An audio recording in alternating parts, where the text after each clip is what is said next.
Welcome back to the deep dive. Our mission, as always, is to take these, well, often pretty dense institutional blueprints, reports, specialized Yeah, frameworks. the kind of stuff that makes your eyes glaze over. Exactly. And we distill the absolute essence so you don't have to wade through all the footnotes. Think of it as a shortcut to being instantly well informed. And today we're diving into something that, well, on the surface, it might seem like the definition of regulatory fine print.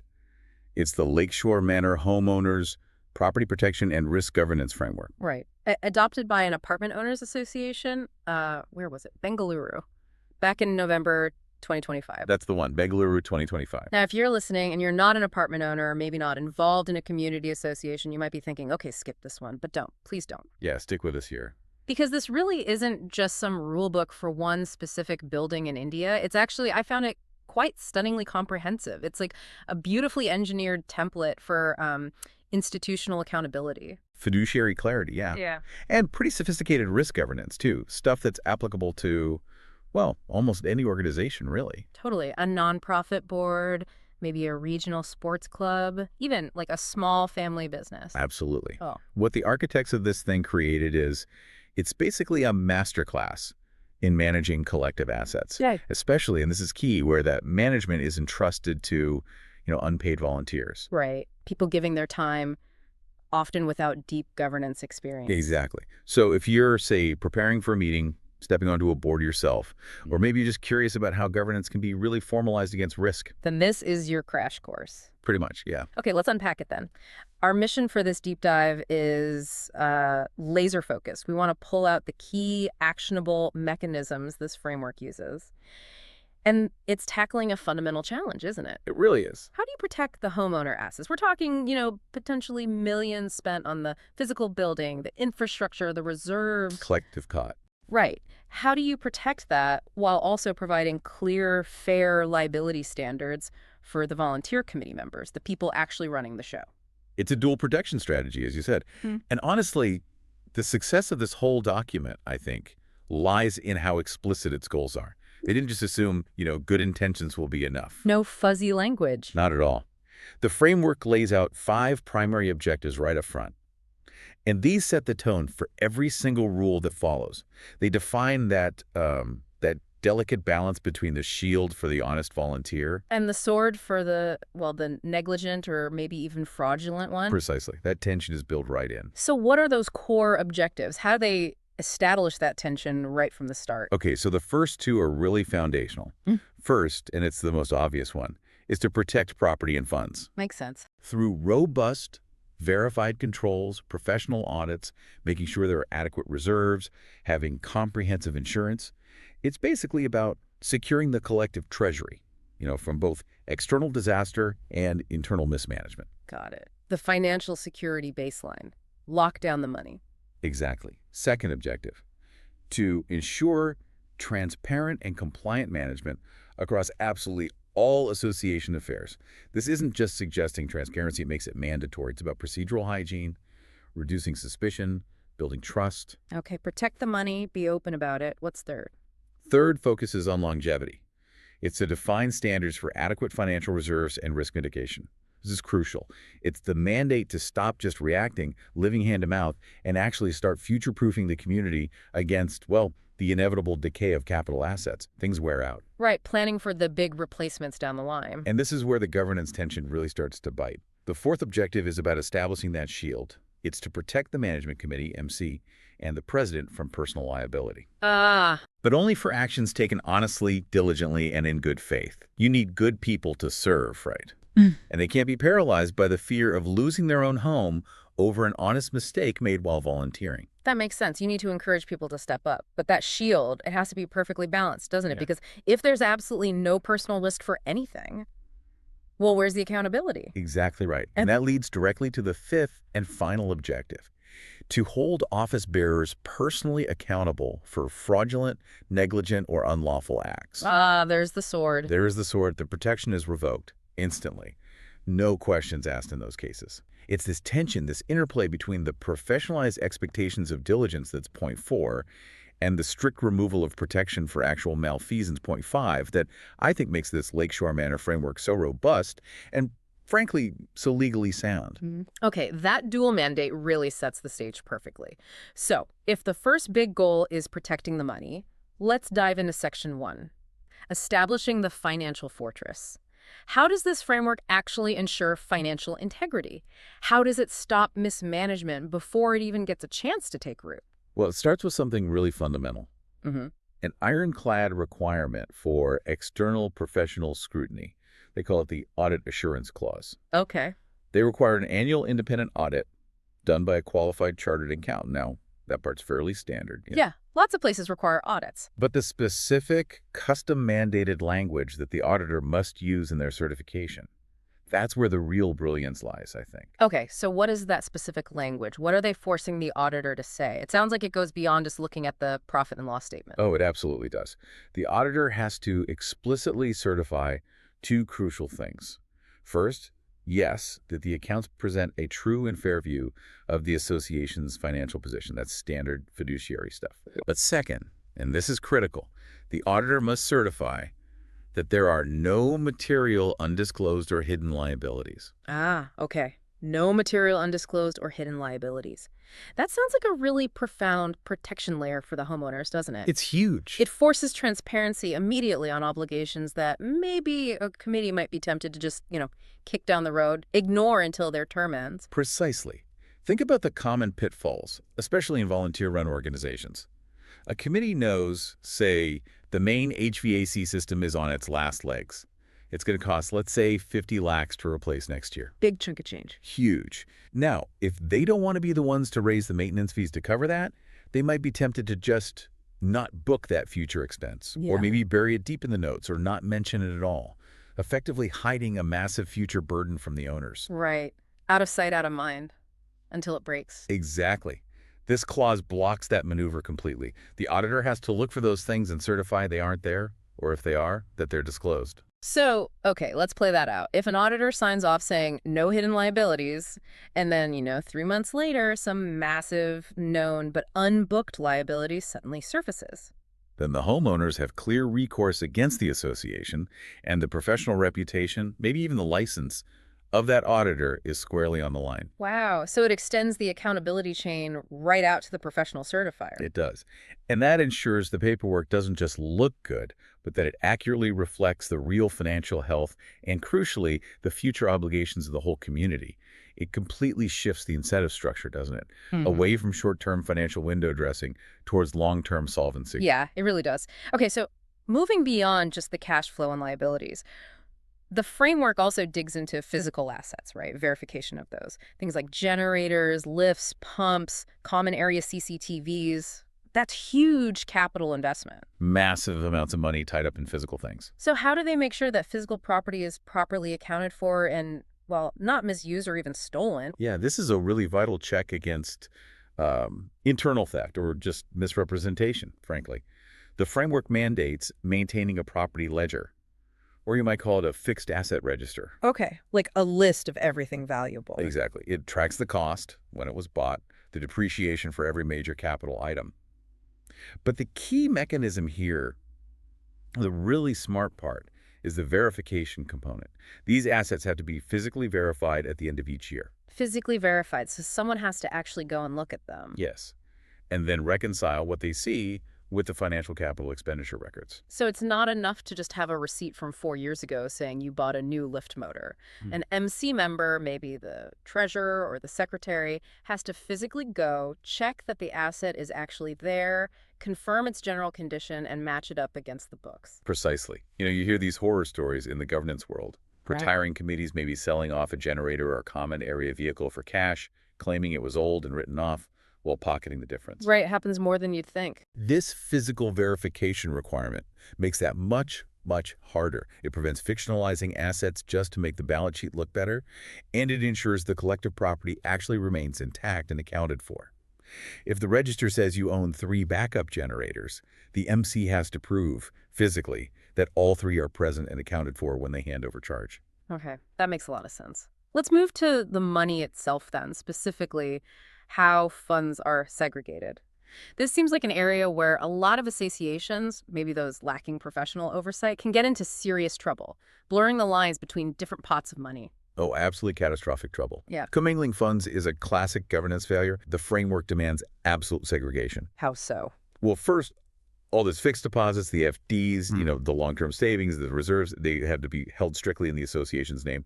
That's basic. Okay. But crucially, those FDs cannot be pledged against any loans, not personal loans, not even association loans, or used as collateral for liabilities without explicit documented approval from the annual general meeting. Wow, okay. So the entire body of homeowners has to agree before they can leverage their collective savings. That's right.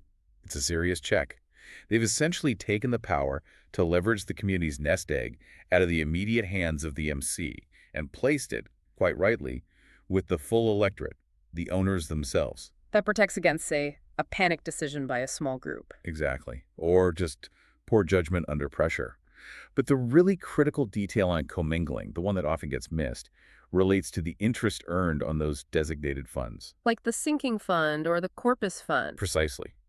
Those are funds collected for very specific long-term capital replacement needs, like a new roof in 15 years or repainting the whole exterior. The interest earned on the money sitting in those dedicated funds must be credited back only to those specific funds.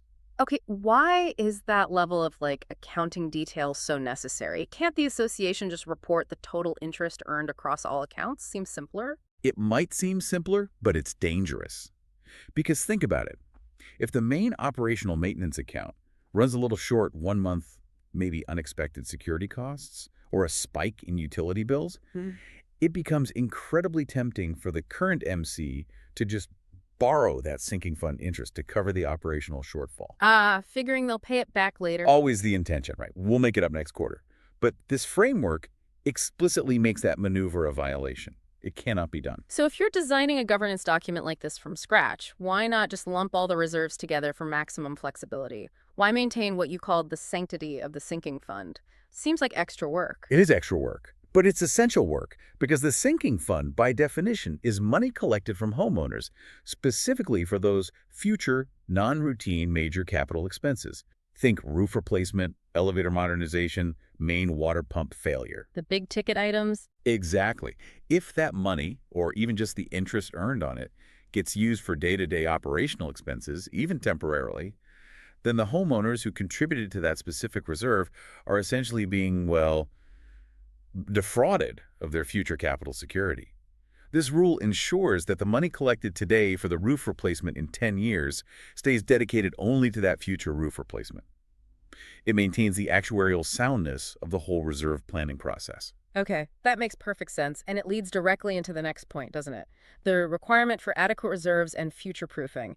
How does the framework make sure they aren't just, reacting to plumbing emergencies day to day, but are actively planning for that long-term capital replacement? Yeah, it mandates not just having reserves, but proving that those reserves are actually adequate through professional assessment. The framework requires a formal reserve study to be conducted periodically. Oh, often. Every 3 to 5 years. It's a regular health check.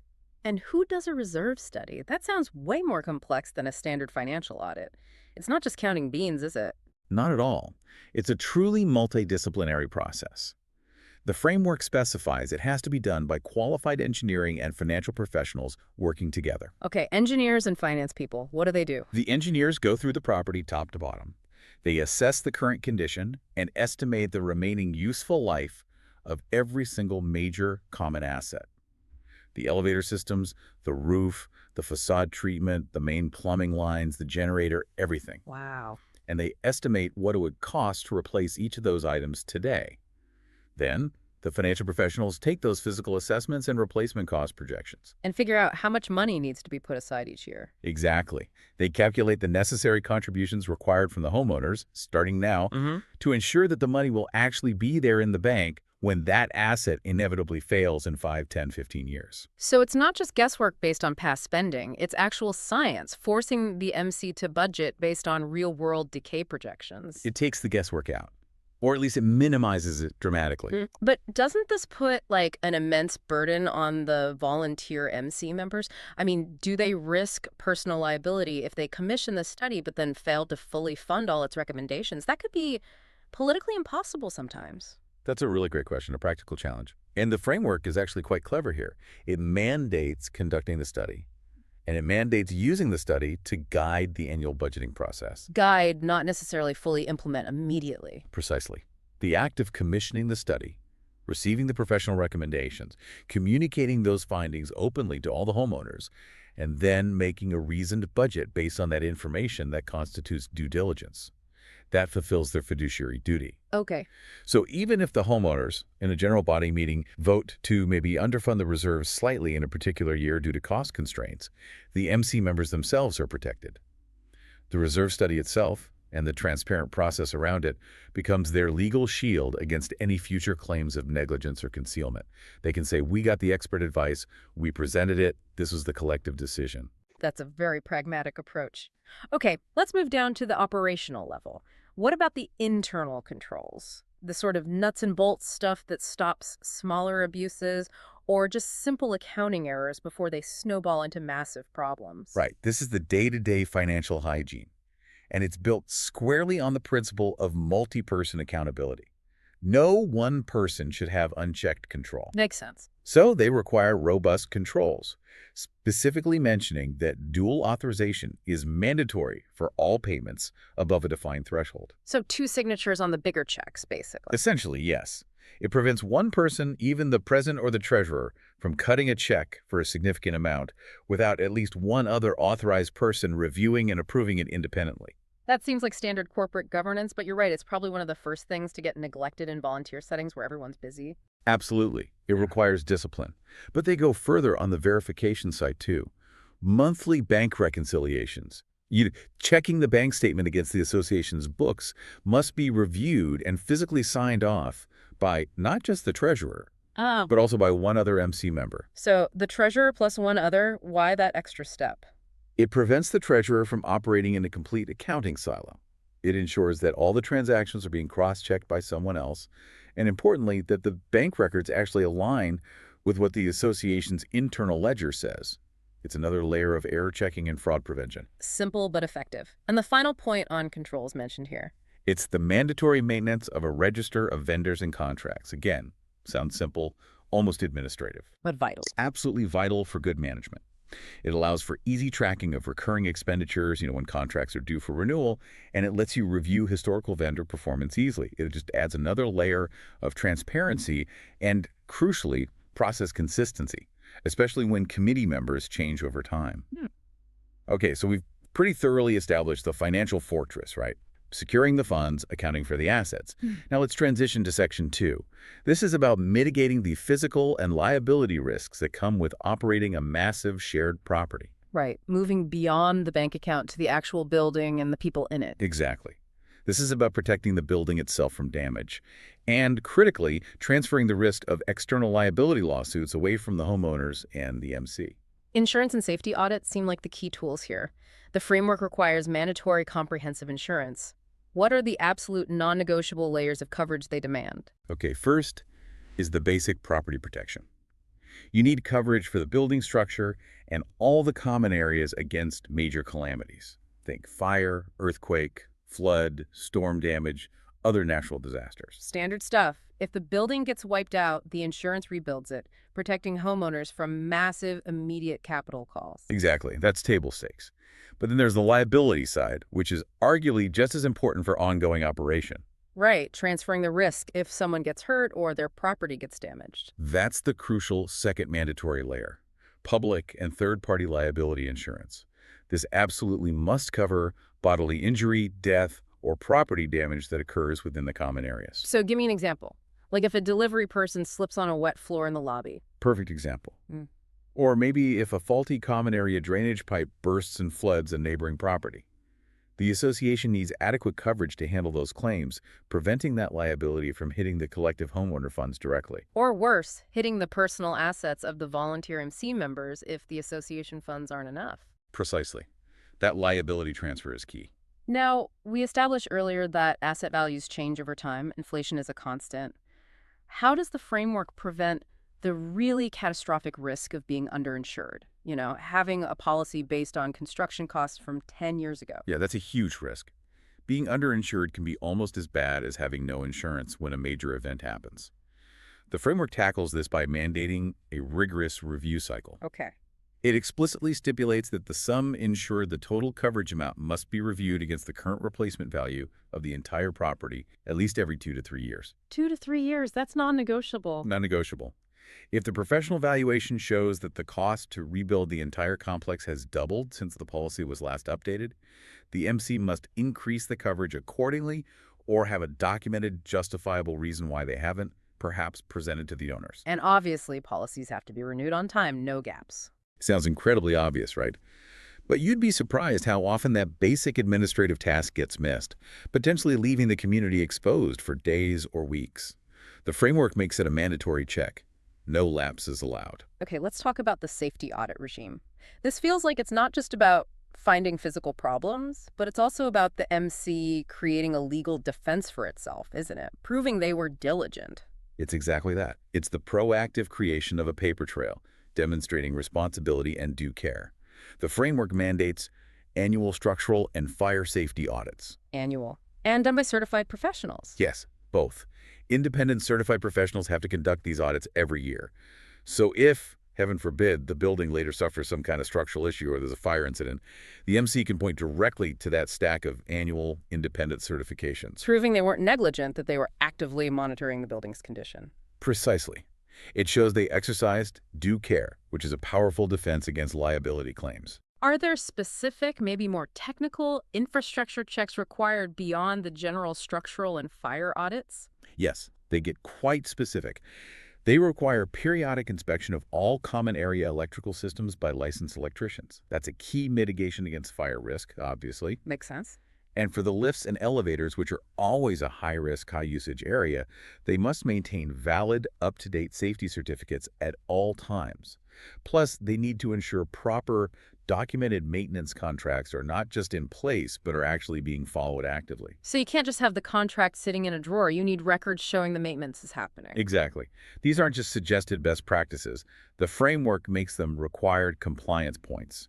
Each one reinforces that protective shield for the MC against negligence claims. And to make sure those audit findings actually lead to action, there needs to be a system for, like, scheduled preventive maintenance, right? Not just fixing things after they break. Yeah, that's the operational discipline piece. The framework mandates that a comprehensive preventive maintenance calendar for all major infrastructure, pumps, generators, fire systems, etc., must be maintained, documented, and reviewed, monitored quarterly by the MC. Quarterly monitoring, okay. This ensures that when a safety audit identifies, say, a potential crack starting in a beam or a pump that's showing signs of wear, the MC is compelled by their own documented process to schedule and track the repair before it turns into a full-blown emergency and a massive liability. Right, proactive, not reactive. Now, beyond the physical structure and safety, the framework also touches on essential legal and statutory compliance. Why is it important to specifically call out things like complying with, say, the Karnataka Apartment Ownership Act? Isn't that just assumed? You'd think so, but explicitly mandating it is crucial. Because failure to comply with local laws, even if it's unintentional due to ignorance, can result in pretty severe financial penalties for the association. And potentially personal liability for the office bearers. Absolutely. In some cases, yes. So the framework mandates rigorous compliance, not just with the specific Apartment Act, but with all relevant local regulations. And it ensures that all statutory filings, things like tax returns, any regulatory obligations, are accurate and submitted on time. It's basic organizational hygiene, really, but making it explicit prevents costly government interventions or fines down the line. Exactly. And one more point on compliance. Vendor contracts. We talked about getting multiple quotes for transparency, but what about the actual legal risks hidden within a contract? Good point. Volunteers signing complex agreements can easily get the association into trouble. So the framework requires that significant vendor and service contracts, especially those above a certain high financial threshold or long-term agreements, should be reviewed by a qualified legal advisor before they're signed. Getting professionalized on the fine print. It's a mechanism for professionalizing the contracting process. Volunteers, bless them, are often not legal experts. This external legal review ensures the association isn't inadvertently signing up for, say, really unfavorable termination clauses or unclear scope that leads to cost overruns, or maybe clauses that sneakily transfer unacceptable levels of risk back onto the association. So it's using external expertise strategically to protect the internal governance. That's a great way to put it. Protects the volunteers and the community. Okay, so we fortified the finances, we've secured the physical property, and managed liability risk. Now, let's look at Section 3. This is the Homeowner Communication and Transparency Charter, which is formalized in Annexure C. This feels like where the governance framework really starts to dictate behavior and actively build community trust. It's absolutely paramount. Transparency is everything. In any organization where people are asked to contribute their hard-earned money, even the perception of a lack of openness instantly breeds suspicion. Right, definitely. Leads to conflict. This charter takes transparency out of the realm of optional courtesy and institutionalizes it. It sets mandatory standards and deadlines. Okay, let's start with the digital record policy and how homeowners get access. They have some pretty specific requirements here, don't they? It goes beyond just scanning old paper documents. They do. They mandate that all key records, think meeting minutes, financial reports, major contracts, audit reports, insurance policies, must be maintained in searchable, machine-readable digital formats. Machine-readable. What does that mean practically? Well, they specifically cite the archival standard PDFA, and importantly, these digital records must be securely backed up, preferably off-site. Let's pause on PDFA for a second. That's a very technical requirement for a homeowner association framework. Why insist on that specific archival format? Why not just standard PDFs or even JPEGs? It's actually a really forward-thinking requirement. It's an investment in the integrity of the long-term historical record. If you just scan documents as, say, standard image PDFs or JPEGs, you run a real risk of software obsolescence down the line. Meaning the files might not be readable in the future. Exactly. 10, 15 years from now, you might find that your current operating system or standard viewing software simply can't open or correctly render that old file format. All those crucial financial records or meeting minutes could become effectively useless. PDFA, on the other hand, is designed to be self-contained and viewable long-term.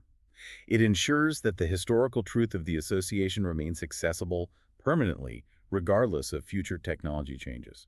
That's smart, ensuring the history isn't lost.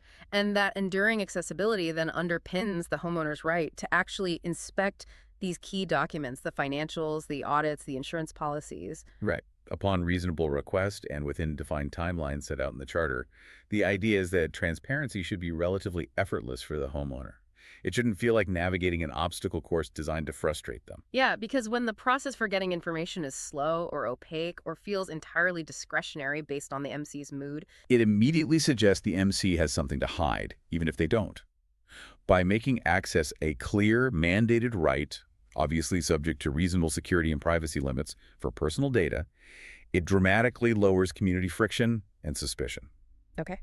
Next up, procurement rules and the always highly sensitive issue of conflict of interest.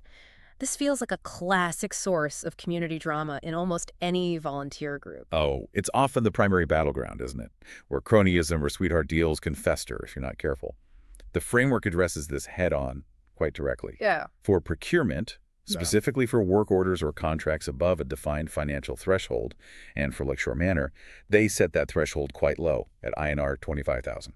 25,000 rupees. That is pretty low for requiring formal quotes. It is. And for anything above that, the process must be supported by obtaining at least 3 written quotations from different vendors, wherever that's reasonably practicable. Why set the threshold so low, though? Couldn't that potentially paralyze the MC in handling routine, day-to-day operational stuff? Seems like a lot of paperwork for smaller jobs. It might seem like it, but the low threshold serves a purpose. It forces consistent documentation and process discipline. It shifts the burden of proof onto the MC to demonstrate that they actively sought competitive market bids for even mid-size expenditures. So it promotes transparency by default. Exactly. And the wherever practicable clause gives them out if needed. If they genuinely can only get 2 quotes for a specialized service, or perhaps only 1 quote in a genuine emergency situation, they just have to document why they couldn't adhere to the standard 3-quote rule for that specific instance. Okay, makes sense. Now, how do they tackle the inherent conflict of interest problem? You know, the classic scenario where an MC member might have a brother-in-law who owns a plumbing company, or their spouse runs a landscaping business. Yeah, the framework uses a strict mechanism here, 2 parts. First, MC members are required to annually disclose any potential conflicts, personal, family ties, financial interests related to vendors the association uses, or decisions being made. Disclosure is step 1. But is that enough? Just saying, my cousin owns that company. No. Disclosure is only the first step. Crucially, the framework mandates that members must abstain from voting on any matters where they have declared such a conflict of interest. Abstain from voting. So simply announcing that your spouse owns the elevator repair company that's bidding on the contract isn't sufficient. You actually have to, what, leave the room during the discussion and definitely not vote on awarding that contract. Mandatory recusal is the principle. The framework recognizes that even the perception of a conflict can be incredibly damaging to trust. You cannot be seen to be influencing the discussion, let alone the final vote, on a decision from which you or a close family member stands to benefit financially. That's a clear line. Okay, let's dig into the specifics of those mandatory communication standards from Annexure C, the Charter. You said this turns communication from just being nice into a regulatory requirement with hard, auditable deadlines. Exactly. These concrete timelines are key because they manage community expectations effectively, and they also provide a clear, objective metric against which the MC's performance can be judged by the homeowners. So give me some examples. What are the deadlines? Okay, for instance, the annual reports and the audited accounts for the year. These must be circulated to all homeowners at least 14 days before the annual general meeting, AGM, is scheduled. 14 days.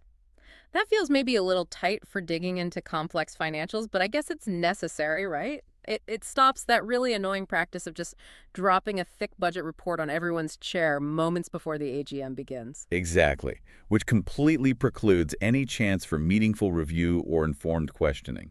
This forces pre-reading and allows for a much more productive debate at the actual meeting. What about regular meeting minutes? How are those handled? They're also tightly regulated. Draft minutes of all MC meetings and general body meetings must be circulated within 14 days of the meeting taking place. 14 days for the draft. Why so quick? To ensure accuracy while everyone's memories of the discussion and decisions are still fresh. It allows for corrections before things get set in stone. Then, the final, approved version of the minutes must be published digitally within 30 days of the meeting. This tight control ensures that crucial decisions aren't, secretly altered after the fact or conveniently forgotten. Okay. Now, budget increases and fee changes. Always a perennial source of conflict in any community association. How does the charter require those sensitive communications to be handled? Very carefully. Any proposed changes in the regular maintenance fees or any special capital contributions must be explained clearly in writing, and that written explanation must be accompanied by the supporting rationale and calculations. And this has to happen before the vote. Absolutely. Before the proposal is put up for approval at a general body meeting. So if the MC needs to raise the maintenance fee by, say, 15%, they can't just announce the increase and expect a vote.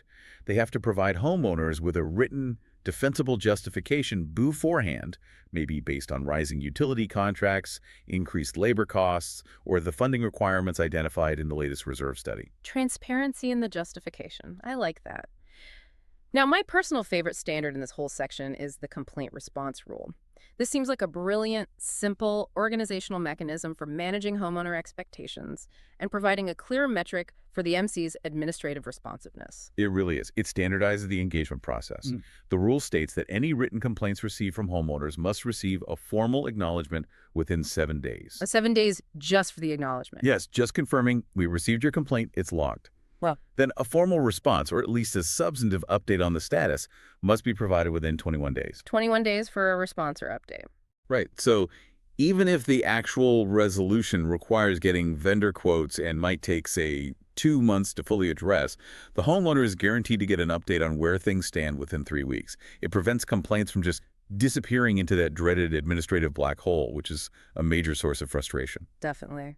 And finally, on the transparency charter, data privacy. This must be an increasing concern, especially with associations managing things more digitally these days. It's critical. The framework explicitly mandates that homeowners' personal data, contact details, ownership records, etc. must be protected. It can be used only for legitimate association purposes. So no selling the email list to local businesses. Absolutely not. The Charter states that contact details and other personal data shall not be shared with vendors, security companies, or any other external third parties without obtaining prior written consent from the homeowner. This is a really critical trust builder, especially in today's world.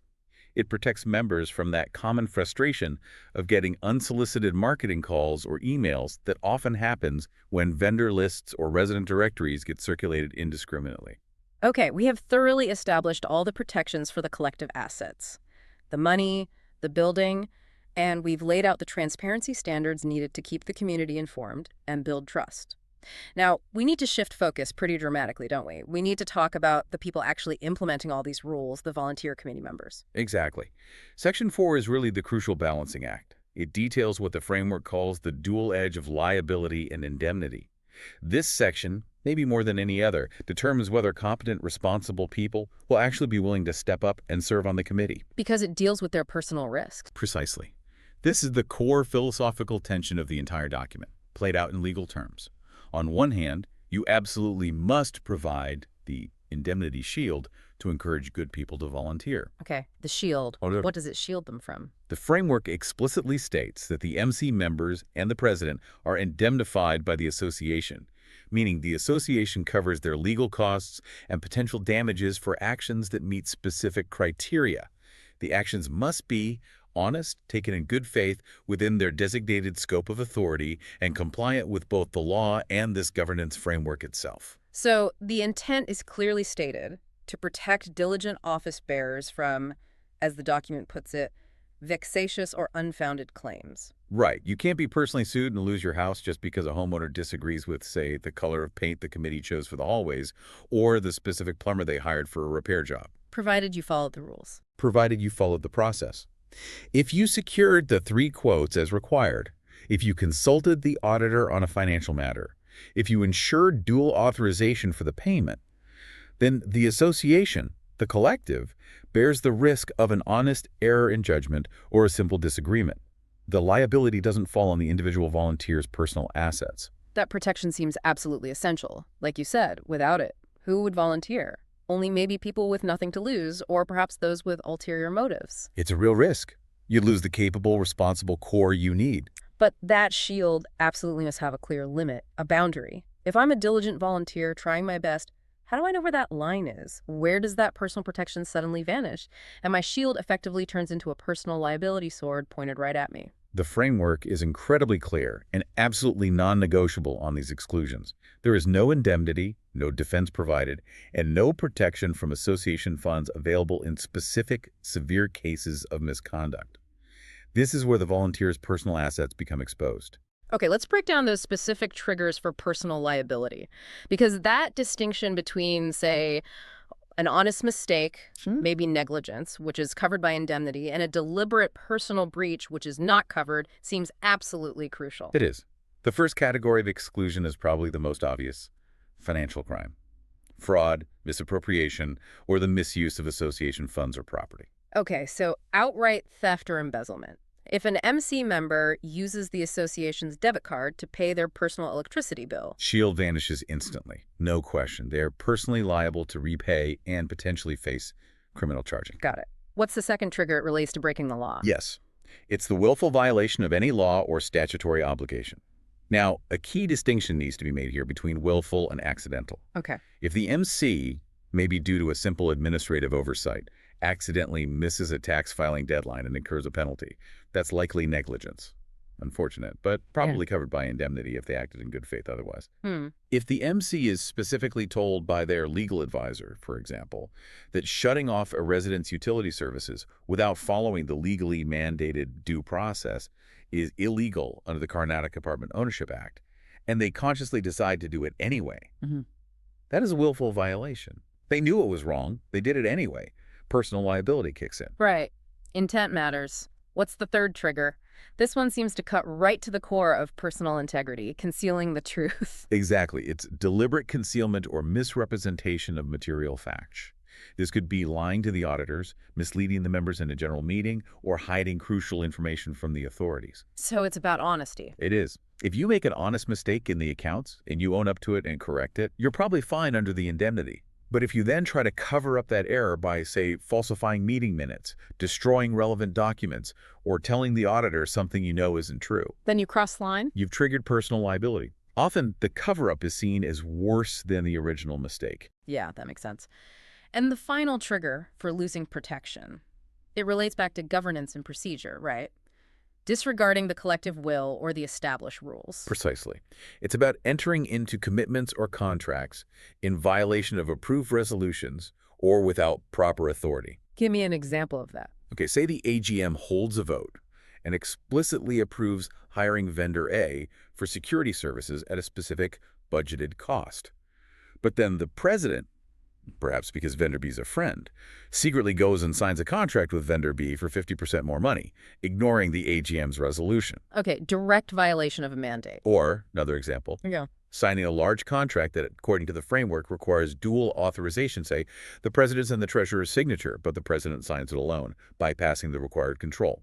The moment they deliberately bypass those mandatory governance controls or violate clear resolutions. They've exceeded their authority and lost their protection. That's the rule. They are acting outside the scope of their protected role. So the consequence in all these excluded cases, fraud, willful illegality, deliberate concealment, acting without authority, is severe. The individual MC member can be held personally liable, meaning their own assets are at risk, and the association is explicitly barred from using its funds to defend them or pay any damages awarded against them. It draws a very bright line. It clearly delineates between honest mistakes made in good faith while trying to serve the community and deliberate breaches of trust or the law. Crucially, it preserves the legal rights and remedies of the homeowners themselves against wrongful or illegal conduct by their elected representatives. Okay. Now, beyond this core legal framework of indemnity and its exclusions, are there any supporting mechanisms recommended in the document to further help protect the MC from the financial risks of serving? Even honest people can face lawsuits. Yes, absolutely. The framework is realistic. It recognizes that even with the shield of indemnity for good faith actions, having external insurance is still a prudent measure. It specifically recommends considering two types of coverage. What are they? First, it recommends the association obtain fidelity insurance, sometimes called crime insurance. Fidelity insurance. What does that cover? This policy protects the association itself against financial loss arising from fraud or dishonesty committed by people who handle its funds, typically the MC members or any employees. So, if the treasurer embezzles money, fidelity insurance helps reimburse the association's stolen funds. It protects the collective treasury from internal theft. Okay. That protects the association's money. What about protecting the MC members themselves, personally? Especially if a homeowner decides to sue them individually, even if the claim turns out to be baseless or vexatious, legal defense is expensive. Exactly. For that, the framework recommends the MC consider obtaining management liability insurance, which is often known as D&O type coverage. D&O stands for Directors and Officers Liability Insurance. Okay, D&O. And what does that do specifically for the volunteers? D&O insurance is specifically designed to cover the personal liability and, very importantly, the legal defense costs of the individual MC members, directors and officers, if they are sued for alleged wrongful acts committed while managing the association. Crucially, this coverage typically applies provided the actions were taken in good faith, aligning with the indemnity principle. It defends against those vexatious or unfounded lawsuits. Okay. So, let me see if I understand the laters. The framework itself, with all its documented procedures, audits, and reviews, acts as the primary operational shield, providing evidence of due care. Yes, that's the first line of defense. We followed the process. Then the D&O insurance acts as the financial safety net, stepping in to pay for the lawyers and potential settlements when that operational shield is challenged in court, assuming no fraud or deliberate wrongdoing occurred. That's a perfect summary. When an MC gets hit with a negligence lawsuit, their first defense is pointing directly to this comprehensive framework. Look, we followed the mandatory procurement rules laid out here. We obtained the professional reserve study as required here, and our independent auditor verified our compliance under Annexure A right here. That documentation is the primary defense. The D&O coverage then ensures they actually have the financial resources to mount that defense effectively in court without risking their personal savings. All right, so we've now established all the checks and balances for the finances, the physical risks, the transparency requirements, and critically, the rules around personal liability and protection for the volunteers. Let's talk about what I think is the final, really genius move of this framework. It's in Section 5, standardization, and particularly the power of Annexure A. Okay, standardization. This feels like it moves the framework beyond just being a set of good ideas for the current committee and turns it into something more enduring, right? A governance standard that lasts. Exactly. It's about forcing continuity and preventing the rules, the standards, from slowly decaying or being forgotten every time a new set of volunteers takes office. People change, memories fade, interpretations drift. Standardization prevents that drift. It's key to governance longevity. And the main tool here is Annexure A. It's titled the Independent Auditor Certificate and Due Diligence Statement.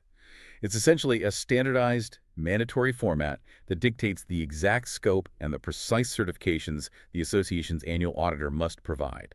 Why is forcing a standardized scope on the auditor so significant? Doesn't a normal financial audit cover most of this important stuff anyway? Not necessarily to this level of detail, and certainly not with this focus on governance compliance. A standard financial audit primarily focuses on whether the financial statements conform to accounting principles, the true and fair view. This framework, through Annexure A, dictates specific non-financial risk areas and governance compliance points that the auditor must explicitly verify and certify every single year. So it goes way beyond just the numbers. Way beyond. It ensures consistency year after year. It prevents a future management committee from, say, hiring a less rigorous auditor who might agree to just sign off on the basic cash flow without really digging into the tougher governance points, like whether the reserves are adequate based on the study or if the insurance coverage is actually valid and sufficient against current replacement costs. It essentially binds the independent professional to the association's own high standards. Exactly. It standardizes the scrutiny. So what are those specific verification points that Annexure A forces the auditor to confirm every year? It sounds like it must be a pretty comprehensive compliance checklist. It is. It's a phenomenal due diligence checklist, really. It effectively transforms the annual audit from just a financial checkup into a full governance review. The auditor has to explicitly sign off, confirming all 9 of these pillars. 9 pillars. Okay, let's hear them. 1, that the accounts do present a true and fair view. That's standard. 2, critically, that there are no hidden liabilities revisiting that key protection. 3, that physical verification of capital assets was properly conducted and reconciled. Okay, the basics covered. 4, that fund segregation and the status of fixed deposits are sound, specifically checking that FDs are free from any lien or pledge, and that interest earned on designated funds like the sinking fund was actually credited back only to those specific funds. Right, enforcing that strict segregation rule. 5, an assessment of the adequacy of reserves, including confirming that the underlying reserve study used for planning is reasonable and current. 6, confirmation of insurance adequacy and validity, ensuring comprehensive coverage was actually enforced throughout the year and that the sum insured aligns with current replacement values. Checking the shield against disaster and liability. 7, verification of statutory and legal compliance in all material respects. 8, confirmation that the internal controls we discuss, like dual authorization for payments and the dual-sign bank reconciliations, are adequate and were actually being followed in practice. Making sure the procedures aren't just on paper. And finally, Pillar 9, a general confirmation that governance and documentation practices within the association are being maintained consistent with the overall principles and best practices outlined in this framework. Wow. That's essentially the auditor providing a formal annual report card on the MC's adherence to practically every major rule and principle we've discussed today. It really does weaponize the audit process for accountability, doesn't it? It's the ultimate accountability mechanism, I think, because it's independent, it's professional, and it's documented. And importantly, once again, this structure also protects the diligent MC, because being able to rely on this comprehensive, independent professional certification signed and dated by a qualified chartered accountant who is putting their own professional reputation on the line powerfully substantiates the MC's claim of due diligence if they're ever challenged, say, in court or in a contentious AGM. Right. If a complex legal issue arises years later, the MC members from that time can point to the annexure certificate and say, look, we followed the framework meticulously and our independent qualified expert confirmed our full compliance across all these key areas. It becomes a very strong piece of evidence in their defense. Okay. Finally, the framework isn't meant to be carved in stone forever, right? It's designed to be a living document. How is that standard maintained and updated over time? How does it adapt? That's crucial because good governance needs to evolve. Laws change, the community's needs change, best practices improve. The framework recognizes this. It requires an annual review of the framework document itself by the sitting management committee. The MC reviews its own rulebook. Yes, but importantly, it specifies they should do this in consultation with their auditors and legal advisors to ensure the framework remains relevant and compliant with current laws and best practices. And then, crucially, the framework must be formally reaffirmed at the annual general meeting, AGM, every year. Reaffirmed by the homeowners at the AGM. Why that mandatory reaffirmation step? Why not just let the current committee tweak it internally if their advisors say it's needed? Seems faster. It might be faster, but requiring AGM reaffirmation serves a vital purpose. Governance standards, even really good ones, can decay over time if they're not constantly reinforced and owned by the community. Requiring reaffirmation means that every single year, the entire body of homeowners collectively takes ownership of and recommits to this standard of governance. It keeps it front of mind for everyone. Exactly. And critically, it means that any proposed amendments to the framework, whether big changes or small tweaks, must be formally presented to, discussed by, and approved by the homeowners themselves at the AGM. This ensures that the governance standard remains the true collective will of the community, and it binds future committees by the highest possible authority, the mandate of the owners they serve. Wow. Okay. We started this deep dive looking at what honestly sounded like an extremely dry technical document for one specific apartment complex in Bengaluru.